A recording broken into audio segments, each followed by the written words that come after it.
Hey folks, welcome back to Indaba Africa. This is Chris. Well, parastatals. If you know me, you know that I'm not a fan of them. State-run anything is usually a disaster. It's a recipe for failure and corruption and graft as well as patronage. And here we see it yet again. Now, this one's being blamed, of course, on years of drought, which is why farmers can't make their payments. But that's utter nonsense. But Business Day reports today, the 11th of January, 2021, that government is set to bail out the land bank. Well, let's talk about South Africa's land bank, an institution created in 1912, as old as the African National Congress itself, the ruling party of South Africa. Of course, the ANC didn't create the land bank. This parastatal was created by the government of South Africa after the Union of South Africa came into existence. It's existed for a long time and was a primary source of credit for commercial farmers in the commercial farming sector. But in 2020, the land bank, a parastatal, defaulted on 50 billion rand. Wow.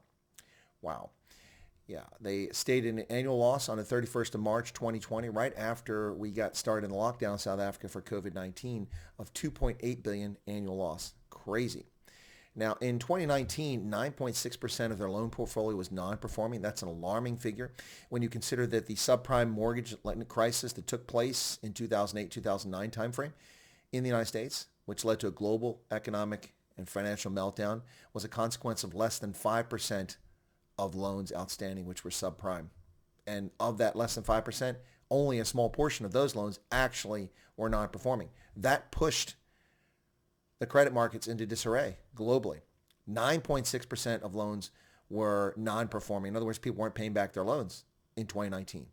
But it gets worse. In 2020, that figure has risen to 18.1%. Nearly 1 in 5 loans that the land bank has made are not being serviced. That's an astounding figure. An absolutely astounding figure. Of its 45 billion rand portfolio, it has 8.18 billion rand of non-performing loans. That's a lot of dead capital sitting around, folks. On the 7th of January this year, South Africa's Auditor General Tsakani Moluleke said that she couldn't determine whether the land bank was able to continue as a going concern. Very serious concerns about the land bank. And now the government wants to bail them out again.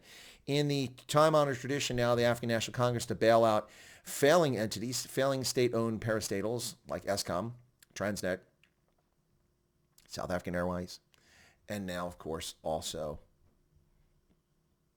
the land bank. Wow. Folks, it's crazy. They have asked the National Treasury for 7 billion rand emergency cash. That's $455 million to ease their cash woes and reduce their debt load.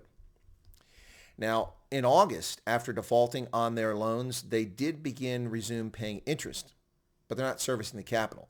So they're paying interest, but that was only because the government gave them 3 billion rand.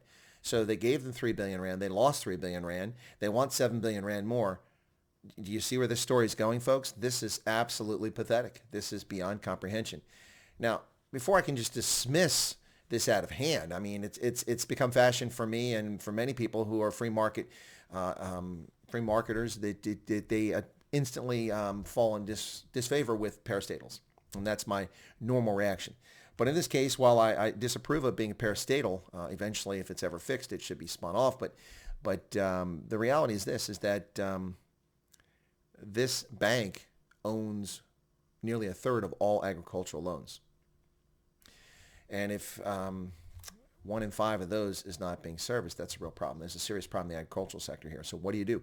Well, commercial banks can step into that sector, but they tend to charge more.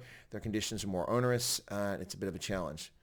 But the cash-strapped land bank is in real trouble in South Africa, ladies and gentlemen. Something needs to be done. And the answer is not simply bailouts. Perhaps the people that got us into this mess ought to be sacked.